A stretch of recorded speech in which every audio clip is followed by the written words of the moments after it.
नमस्कार दोस्तों, फिर से स्वागत है आपका मेरे यूट्यूब चैनल पे।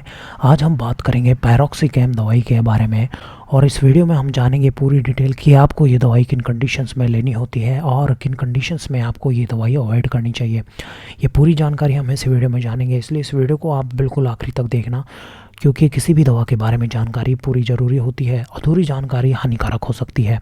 देखिए, इस चैनल पर आपको ए से लेकर जेड तक दवाइयों की सीरीज़ देखने को मिलेगी, तो इसलिए इस चैनल को आप अभी सब्सक्राइब करें और इस वीडियो को ज़रूर लाइक करें। चलिए शुरू करते हैं। देखिए, मैं एक डॉक्टर और एक पेशेंट की कहानी सुनाता हूँ। उस कहानी के द्वारा आपको इस दवाई की पूरी डिटेल मिलेगी। तो ये कहानी है एक डॉक्टर और एक पेशेंट की। एक पेशेंट आता है डॉक्टर के पास में और वो बोलता है कि उसके कमर में और जोड़ों में काफ़ी दर्द रहता है और वो दूसरी दर्द की दवाइयाँ जो है वो ले चुका है और उसको कोई आराम नहीं आता।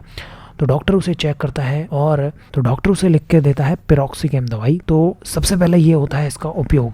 तो डॉक्टर इसको ज़्यादातर पेनफुल कंडीशंस में, मतलब जब भी दर्द होता है शरीर में, ये जो दर्द है वो जोड़ों के दर्द भी हो सकता है या फिर कमर में दर्द होता है, गर्दन में दर्द होता है, तो इन सभी कंडीशन में पैरोक्सिकैम दवाई का उपयोग किया जाता है। इसके अलावा ऑस्टियोआर्थराइटिस, जैसा कि मैंने बताया, जोड़ों में यदि दर्द है किसी पेशेंट को तो भी डॉक्टर से इसे प्रिस्क्राइब करते हैं। और जैसा कि मैंने हमारी इस कहानी में बताया कि किस तरीके से डॉक्टर जो है वो जोड़ों के दर्द में इस दवाई को एडवाइस करता है, पैरोक्सिकैम को। देखिए, इसके अलावा रोमेटॉइड आर्थराइटिस में, ये भी एक जोड़ों की बीमारी होती है, उसमें भी पैरोक्सिकैम दवाई का उपयोग किया जाता है। देखिए, ये दवाई हमारे शरीर पर किस तरीके से काम करती है। देखिए, पेशेंट इसके बाद में डॉक्टर से एक सवाल पूछता है कि ये जो पैरोक्सिकैम दवाई है वो मैं ले तो लूँगा, लेकिन ये दवाई किस कैटेगरी की दवाई होती है। तो डॉक्टर उसे बताता है कि ये जो दवाई होती है वो NSAIDs होती हैं। NSAIDs का मतलब non steroidal anti inflammatory drugs, जो कि दर्द में आराम देती हैं। अब पेशेंट उससे एक और सवाल पूछता है कि डॉक्टर साहब, ये जो दवाई होती है वो किस तरीके से मेरे शरीर पर काम करेगी।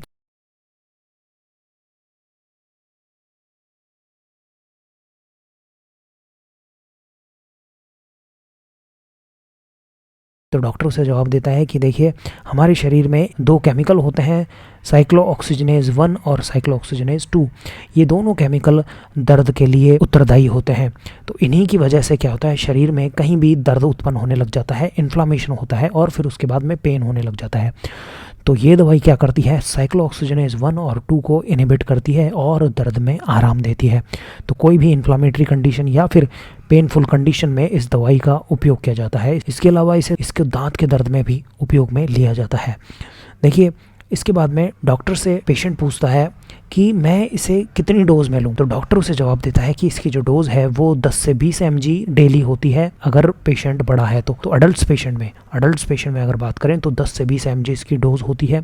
इसके अलावा बच्चों में अगर बात करें तो 0.2 से लेके 0.3 mg पर kg पर डे के हिसाब से इसकी जो डोज है वो रहती है। इसके बाद में पेशेंट एक सवाल पूछता है कि ये केमिस्ट की शॉप पर इसकी कौन सी स्ट्रेंथ अवेलेबल होती है, इसकी टैबलेट्स अवेलेबल होती हैं या फिर कैप्सूल्स अवेलेबल होते हैं।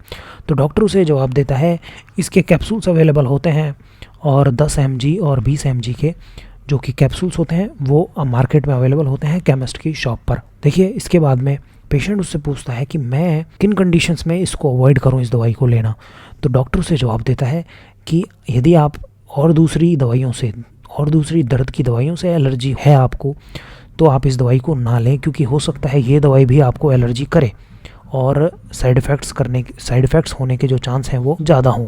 इसके अलावा यदि आपको कहीं एक्टिव ब्लीडिंग है, कहीं चोट लगी हुई है और वहाँ से खून बह रहा है, तो इस दवाई को अवॉइड करना चाहिए। तो डॉक्टर बोलता है कि इन दोनों कंडीशंस में आपको ये दवाई अवॉइड करनी चाहिए। इसके अलावा यदि कोई कार्डियक सर्जरी हुई है तो भी इस दवाई का उपयोग नहीं करना होता।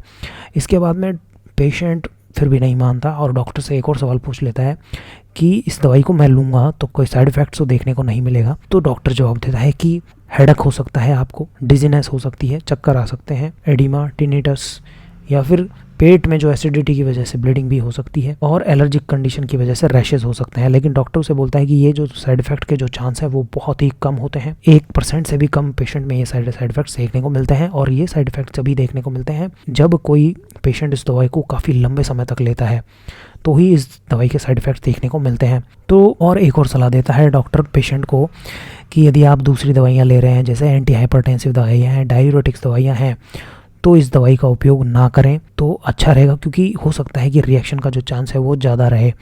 इसके अलावा यदि कोई खून पतला करने की दवाई ले रहे हैं पेशेंट, तो भी इस दवाई का उपयोग बड़ी सावधानी से करना होता है और डॉक्टर की सलाह ज़रूर लें यदि ऐसे आप दूसरी दवाइयाँ ले रहे हैं तो। देखिए, इस दवाई को लेने के बाद में पेन कितना आराम आया, दर्द में कितना हमारा आराम आया, वो मॉनिटर करना ज़रूरी है और इस दवाई को हमेशा खाना खाने के साथ में लें तो ज़्यादा बेहतर होगा। देखिए, इस कहानी से मैंने आपको समझाया पिरोक्सिकेम दवाई के बारे में। ये वीडियो आपको कैसा लगा प्लीज़ आप कमेंट करें। इस वीडियो को ज़रूर लाइक करें और मेरे चैनल को ज़रूर सब्सक्राइब करें। ये वीडियो देखने के लिए धन्यवाद।